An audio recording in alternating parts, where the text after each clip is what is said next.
ఉంగుటూరు నియోజకవర్గం భీమడోలు మండలం భీమడోలు గ్రామంలో గాంధీ గారి జయంతి ఘనంగా చేయడం జరిగింది. అలాగే ఈ రోజు అందరూ కూడా పెద్దలందరూ వచ్చి పూలమాలలు వేసి సత్కరించడం జరిగింది. ఇది అలాగే కులమతాలని రెచ్చగొడుతూ ఎదురుస్తున్న పాలన గురించి బీజేపీ ప్రభుత్వానికి బుద్ధి చెప్పాలని గాంధీ గారికి వినతి పత్ర రూపంలో మేము ఇవ్వడం జరిగింది.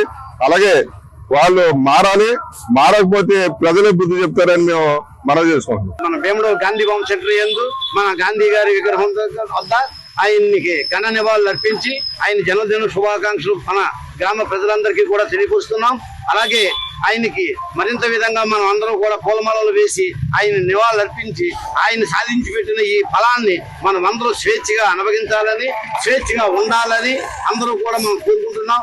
అదే విధంగా ఇప్పుడు జరుగుతున్న ఈ బీజేపీ ప్రభుత్వంలో మరి అన్ని కూడా మత సామరస్యాలని, మతాలని విభజించి పరిపాలిస్తున్నారు. కాబట్టి అలా కాకుండా మనం రాజ్యాంగంలో రాసుకున్న మన అంబేద్కర్ గారు రచించిన ఈ రాజ్యాంగంలో మనం రాసుకున్న విధానం అందరినీ కూడా ఐకమత్యంగా చూసుకోవాలి.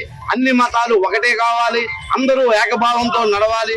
మరిన్ని వీడియోస్ కోసం ఛానల్ ని సబ్స్క్రైబ్ చేయండి. లేటెస్ట్ అప్డేట్స్ కోసం వాట్సాప్ ఛానల్ ని ఫాలో చేయండి. అండ్ లింక్ డిస్క్రిప్షన్ లో ఉంది.